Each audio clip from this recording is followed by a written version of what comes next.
Hello guys, welcome to बायोकिफा YouTube channel. तो आज हम आपसे डिस्कस करेंगे एक नए टॉपिक के बारे में। ये बेसिकली ये टॉपिक नहीं है, ये नीट और एम्स में मेजरली पूछे जाने वाले जो क्वेश्चन हैं जो ऑलरेडी पूछे जा चुके हैं मेल रिप्रोडक्टिव सिस्टम के बारे में, या फिर ओवरऑल जो रिप्रोडक्टिव सिस्टम है, रिप्रोडक्टिव सिस्टम जो चैप्टर है हमारे क्लास 12th के एनसीईआरटी में, उसके लिए पार्ट 1 है। ये बेसिकली जो प्रीवियस ईयर क्वेश्चन है ये वही क्वेश्चंस होंगे जो कि मेजरली पूछे जा चुके हैं, और आपको हर क्वेश्चन के पीछे जो मेथड है, जो उसके पीछे का जो मैडनेस है, आपको वो अंडरस्टैंड भी करना होगा। ठीक है ना। तो हम आते हैं अपने पहले क्वेश्चन पे विदाउट एनी डिले। बट उससे पहले मैं आपको बता दूं, अगर आपने हमारे इस चैनल को सब्सक्राइब नहीं किया तो प्लीज हमारे चैनल को सब्सक्राइब कर दे। हमारे वीडियो को लाइक नहीं किया है तो लाइक करना ना भूलें, और जितना हो सके इस वीडियो को शेयर करो ताकि आपको मिलते रहे हमारे इस पर्टिकुलर ये इस पर्टिकुलर वो चैनल के जितने वीडियो आ रहे हैं उसके नए नए अपडेट्स। और हमारा मेन ऑब्जेक्टिव है आपको फ्री में बहुत अच्छा नीट और एम्स का नॉलेज प्रोवाइड करना, और वही हमारा ऑब्जेक्टिव है। तो दोस्तों आइए चलिए हम आगे बढ़ते हैं। पहला क्वेश्चन ये है, एपीएमटी 2006 में पूछा गया। तो उस समय all India pre medical test हुआ करता था। बहुत लोगों को पता नहीं है इसके बारे में, और बहुत लोगों को पता भी होगा। I don't know about you, but तो हमारा जो पहला क्वेश्चन है वो है, Sertoli cells are regulated by pituitary hormone known as. इसके लिए मैं आपको 5 सेकंड दूंगा। पहला ऑप्शन है एफएसएस, दूसरा ऑप्शन है जीएच, तीसरा ऑप्शन है प्रोलैक्टिन, तीसरा है ल्यूटिनाइजिंग हार्मोन जिसको एलएचपी बोलते हैं। तो आपको मैं 5 सेकंड दूंगा। इजी क्वेश्चन है, जल्दी से बता दो।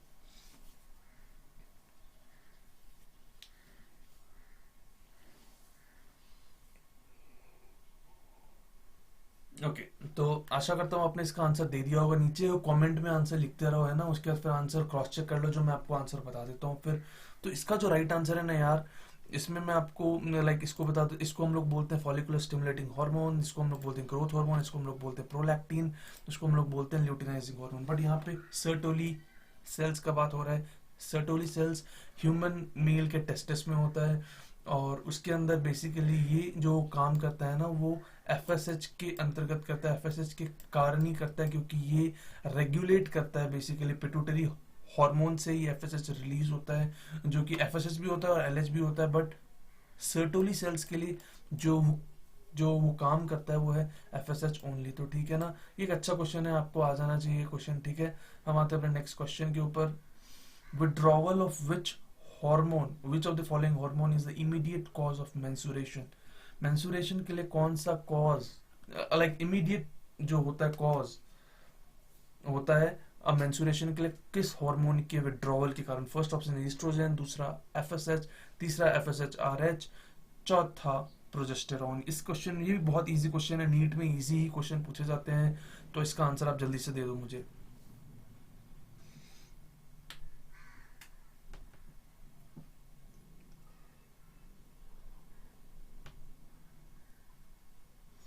आशा करता हूँ आपने इसका भी आंसर नीचे कमेंट्स में दे दिया होगा। तो नीचे आपने वो कमेंट्स में आंसर दे दिया हो तो मैं आपको इसका आंसर बता दूं। इसका आंसर है ईस्ट्रोजन नहीं है, बिल्कुल भी ईस्ट्रोजन नहीं हो सकता। इसका आंसर एफएसएच भी नहीं है, एफएसएचआरएच भी नहीं है। इसका आंसर है प्रोजेस्टेरॉन। हमें पता है प्रोजेस्टेरॉन के कारण ही एक इंडिविजुअल प्रोजेस्टेरॉन के इमीडिएट डिक्रीज के कारण या फिर घट जाने के कारण मतलब मेंसुरेशन होता है।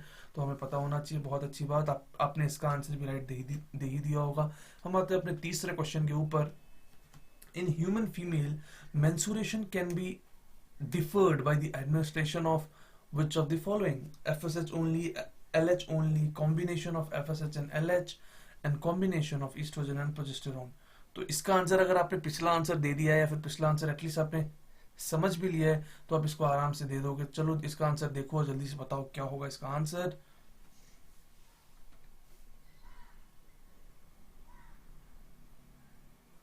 तो ऑब्वियसली दोस्तों मैंने आपको अभी भी बता दिया है किस हार्मोन के विड्रॉवल के कारण मतलब मेंसुरेशन टेक प्लेस करता है। प्रोजेस्टेरॉन के कमी के कारण या खत्म हो जाने के कारण वो मतलब टेक प्लेस करता है। तो हमें पता है अगर हम लोग कॉम्बिनेशन ऑफ ईस्ट्रोजन और प्रोजेस्टेरॉन दे दें तो मतलब हमारा मतलब जो लेडीज होते हैं उनका मेंसुरेशन डिले हो सकता है या रुक सकता है। ओके, तो ये आंसर है। इसमें अगर आंसर आपको ईस्ट्रोजन या नहीं होता है, फिर बोलता बस द प्रेजेंस ऑफ प्रोजेस्टेरॉन, उसके बाद भी राइट होता है, क्योंकि मतलब कंपैरेटिवली राइट होता है, ठीक है ना। ओके, तो हम आते हैं अपने फोर्थ क्वेश्चन पे। Which part of ovary in mammals act as an endocrine gland after ovulation? Endocrine gland क्या होते हैं पहले तो ये बताओ। एंडोक्राइन ग्लैंड और एक्सोक्राइन ग्लैंड होते हैं, हमें पता है। एंडोक्राइन ग्लैंड और एक्सोक्राइन ग्लैंड होते हैं। एंडोक्राइन ग्लैंड्स क्या होते हैं और एक्सोक्राइन ग्लैंड क्या होते हैं, वो अच्छे से एक बार देख लो। बहुत इंपॉर्टेंट है, बहुत ज्यादा इंपॉर्टेंट है 11th के टॉपिक में। मैं आपको नहीं बताऊंगा, क्योंकि अगर मैं आपको बता दूंगा तो आप नहीं देखोगे, ठीक है ना। तो आप जाके देखो, यू नो तो अच्छे से देख लो। पर मैं आपको इजीली बता दूं, एंडोक्राइन ग्लैंड्स वो होते हैं, मतलब उसमें ऐसे ग्लैंड्स होते हैं जहां से, मतलब ऐसे ग्लैंड्स होते हैं वो जहां, मतलब वो जिनको अपने रिलीज के लिए डक्ट की जरूरत नहीं पड़ती। पर एक्सोक्राइन ग्लैंड्स जो होते हैं उनको डक्ट की जरूरत पड़ती है अपने विड्रॉ, वो लोग जो भी रिलीज करते हैं उसके लिए डक्ट की जरूरत पड़ती है। एंडोक्राइन के लिए डक्ट की जरूरत नहीं पड़ती है, ठीक है ना। तो अब हम आते हैं फोर्थ क्वेश्चन के ऑप्शंस पे। Vitelline membrane, Graafian follicle, stroma या जर्मिनल एपिथेलियम, किस चीज, कौन सा एक्ट करता है as an endocrine gland after ovulation? Ovulation भी पता ही होगा आपको, क्या होता है ओव्यूलेशन। अच्छे से एक बार नीचे कमेंट में बता दो क्या होता है, जल्दी से बताओ। तो ये जो क्वेश्चन है दोस्तों, इसका आंसर है ऑप्शन नंबर 2, ग्राफिन फॉलिकल्स। आपने इसका भी आंसर दे ही दिया होगा। जितने लोग ठीक तरीके से वो पढ़ रहे हैं वो लोग को ये सब क्वेश्चन बहुत ही मजाक होगा, इजी होगा उन लोगों के लिए। हम आते हैं क्वेश्चन नंबर 5वें पे। विच of the following statement is incorrect about mensuration? ठीक है, मेंसुरेशन के बारे में कौन सा इनकरेक्ट है, यहाँ पे आपको देखना है इनकरेक्ट, ये इस चीज पे आपको ध्यान देना है। वो करेक्ट, इनकरेक्ट, ओनली करेक्ट, इस तरह के ऑप्शंस होते हैं, ठीक है ना। इस चीज पे आपको ध्यान देना है, ठीक। At a menopause in female, there is especially abrupt increase in gonadotrophic hormone, ठीक है। हम आते हैं question number 2। The beginning of a cycle of a menstruation is called menarche, ठीक है। हम तीसरे क्वेश्चन पे आते हैं। During normal menstruation about 40 ml blood is lost.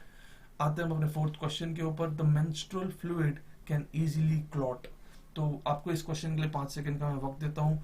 बहुत इजी क्वेश्चन होने वाला है, पर आपको इसके लिए और सब चीजें पता होनी चाहिए। अगर आपको नहीं पता तो मैं आंसर आपको बता दूंगा, नीचे कमेंट में ट्राई करो। ऑप्शन 1 2 3 4 में से एक ऑप्शन, जल्दी से बताओ आंसर क्या है।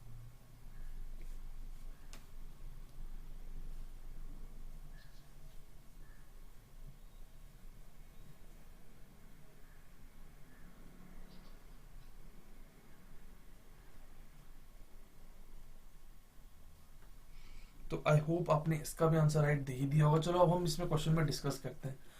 जो इनकरेक्ट बात हो रहा है, तो हम लोग फर्स्ट ऑप्शन बात करते हैं। मेनोपॉज क्या होता है, सबसे पहले हम बता दूं, मतलब जो मेनोपॉज होता है, जब वुमेन लेट 45, मतलब स्टार्ट होता है 45 की एज के बाद ही मेनोपॉज। मेनोपॉज ये होता है कि जो मेंस्ट्रुअल, जो वो साइकिल होता है बिल्कुल रुक जाता है, उसके बाद नो मेंस्ट्रुअल साइकिल होता है। वो मिनिमम एज 45 होता है, और मतलब एक्सेप्शन केसेस में उससे नीचे भी हो सकता है, बट ज्यादातर केसेस में 45-50 अबव ये लेडीज को ही होता है, ठीक है ना। तो यहाँ पे बोल रहा है इंक्रीज हो रहा है गोनाडोट्रोफिक हार्मोन है। भैया ये तो गलत ऑप्शन है। मतलब ये, मतलब इसमें जो बोलना चाह रहा है ये बहुत ही सही आंसर, ये ऑप्शन गलत नहीं है। आपको बोल रहा है इनकरेक्ट आपको ढूंढना है, तो ये इनकरेक्ट नहीं है, बिल्कुल ही करेक्ट है। क्योंकि इंक्रीज इन गोनाडोट्रोफिक हार्मोन होता है इसलिए क्योंकि उस समय, मतलब बहुत सारे हॉर्मोन्स का डिक्रीज हो जाता है, इसलिए वहां पे increase in gonadotropic hormones take place करता है, ठीक है ना। अब हम बोलते हैं जो बिगिनिंग होता है मेंस्ट्रुअल साइकिल का, उसको हम लोग मेनार्क बोलते हैं, हमें पता ही है। जो नॉर्मल ब्लड होता है वो लॉस्ट होता है 40 ml, ये भी हमें पता है। जो मेंस्ट्रुअल फ्लूइड होता है कैन बी इजीली क्लॉट। देखो वो जो फ्लूइड होता है, मतलब जो मेंस्ट्रुअल फ्लूइड होता है वो भी एक तरह का ब्लड ही होता है, ठीक है ना। तो इजीली क्लॉट नहीं होता है, ठीक है ना, हमें पता होना चाहिए। वो इजीली क्लॉट नहीं होता है, इसीलिए ये एक इनकरेक्ट ऑप्शन है, ठीक है ना। आते हैं ऑप्शन नंबर 6 के ऊपर। Which extra embryonic membrane in humans prevent a desiccation of embryo inside uterus? जो ये मतलब डेसिकेशन है, इसका मतलब उसको हानि पहुंचाने से बचाता है, ठीक है ना। तो अब हम आते हैं मतलब इसके ऑप्शंस पे। यॉक्सैक, एमनियन, कोरियन, एलेंटॉइस। तो ऑप्शन जल्दी से इसका आंसर बताओ। देखते हैं इसका आंसर क्या है आपके हिसाब से, नीचे कमेंट्स में जल्दी बता दो यार।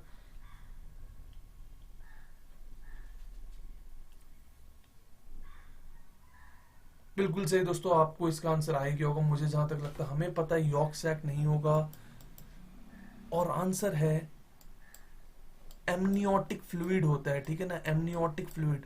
तो एमनियोटिक फ्लूइड ही काम करता है उन लोगों को प्रिवेंट करने की, उन मतलब जो एम्ब्रायो होता है उसको बचाने का, क्योंकि उसको एक तरह का वो बैलेंस प्रोवाइड करता है उसके बॉडी को, वो लिक्विड होता है तो फिर वो एज पर लिक्विड ही वो मतलब मेंटेन हो जाता है उसका बॉडी, ठीक है ना। आते क्वेश्चन नंबर 7वें पे। In human adults female, oxytocin, option number 1, stimulates the pituitary to secrete vasopressin, causes strong uterine contractions during parturition, is secreted by anterior pituitary, stimulates growth of mammal। जल्दी से इसका answer बताना भाई लोग, आपको 5 second का वक्त मिलता है।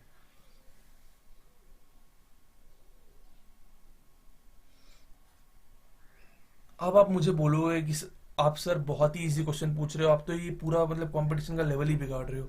ये तो हर किसी को पता रहता है, female oxytocin you know cause strong uterine contraction during parturition. अब पार्चुरेशन क्या होता है, जो डिलीवरी का प्रोसीजर होता है फीमेल्स में, ऑब्वियसली फीमेल्स में, तो उस प्रोसेस को पार्चुरेशन बोलते हैं। और वो जो डिलीवरी होता है ना, उसके लिए यूटेराइंस को कॉन्ट्रैक्ट होना पड़ता है, जो नॉर्मल डिलीवरी होता है बेसिकली, उसको यूटेराइंस को कॉन्ट्रैक्ट होना पड़ता है, उसके बाद ही यू नो और वो मतलब जो कॉन्ट्रैक्ट होता है वो किसके कारण होता है, फीमेल ऑक्सीटोसिन के कारण। जब और हम मतलब आपने डॉक्टर को देखा होगा, आपको पता है कि नहीं, तो अगर मतलब अगर ज्यादा कॉन्ट्रैक्ट नहीं हो पाता तो फिर एक्सटर्नल ऑक्सीटोसिन भी डाल दिया जाता है ताकि उसमें कॉन्ट्रैक्शन होने लग जाए, ठीक है ना। ये ऑप्शन बहुत ही इंपॉर्टेंट है, राइट। Okay bye. अब हम आते हैं अपने नेक्स्ट क्वेश्चन के ऊपर, 8वें। नो बाय भैया, अभी 3-4 क्वेश्चन और है बाकी। क्वेश्चन नंबर 8वां। In humans, at the end of the first meiotic divisions, the male germ cell differentiate into, first option spermatid, दूसरा spermatogonia, तीसरा primary spermatocyte, secondary और फोर्थ सेकेंडरी spermatocyte। इस क्वेश्चन के लिए भी आपको 5 सेकंड का वक्त मिलेगा, नीचे कमेंट्स में डिस्कस करो इसके आंसर्स को।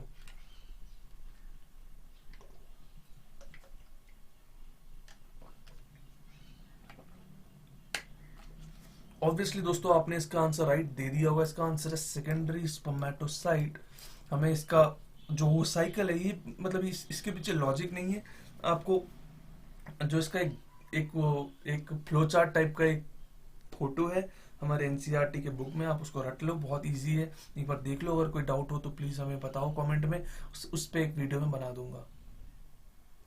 जो क्वेश्चन नंबर ये 9 है, seminal plasma in human is rich in, first option fructose in certain enzymes but poor in calcium, दूसरा ऑप्शन है fructose, calcium and certain enzymes, तीसरा ऑप्शन है fructose and calcium but no enzymes, but as no enzymes, fructose and certain enzymes but no calcium.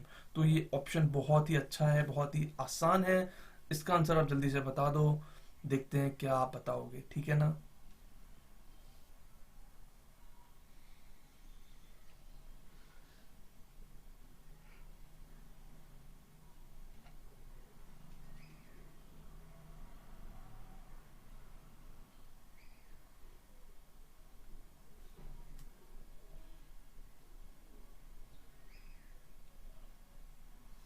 तो आशा करता हूँ आपने इसका answer दे दिया होगा। अब हम देखते हैं फर्स्ट ऑप्शन, फ्रुक्टोज होना बहुत जरूरी है, certain enzymes but poor in calcium नहीं होगा। Fructose, calcium and certain enzymes, कुछ एंजाइम्स तो रहेंगे ही ना, तो ये आप ऑप्शन अपना राइट है, ठीक है।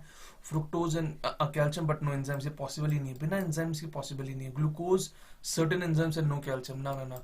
अब आपको मैं एक इसमें फन फैक्ट बताता हूँ, एक इंपॉर्टेंट फैक्ट बता देता हूँ। जैसे आपने देखा होगा कि अगर किसी भी वुमेन का रेप हो जाता है, मतलब फॉर एग्जांपल चलो हम बात करते हैं, जो वो रेप होता है ना, और अगर उस समय रेप के दौरान मतलब जिस इंसान ने रेप किया हुआ उसने विदाउट एनी प्रोटेक्शन रेप किया हुआ होता है, तो फिर जो उसके फ्लूइड्स होते हैं, जो जो फीमेल के वजाइना के अराउंड या उसके अंदर या उसके आसपास होते हैं, उसमें से वो लोग जो जो मतलब जो वो लोग वो टेस्टिंग करते हैं, वो लोग फ्रुक्टोज ही ढूंढते हैं कि क्या एक्चुअल में इनका रेप हुआ है कि नहीं, फ्रुक्टोज ही ढूंढा जाता है वहां पे। ये फ्रुक्टोज प्रूव करता है कि यहाँ पे इंटरकोर्स हुआ है।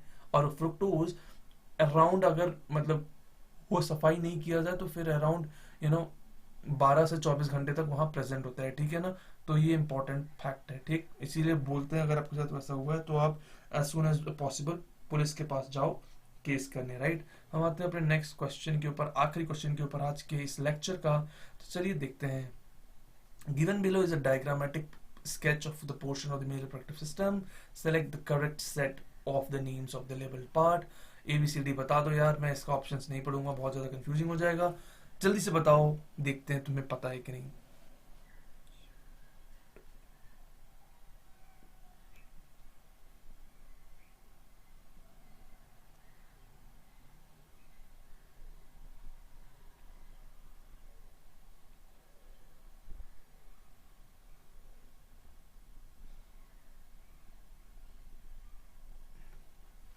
तो दोस्तों आशा करता हूँ आपने इस क्वेश्चन का भी आंसर राइट कर ही दिया होगा।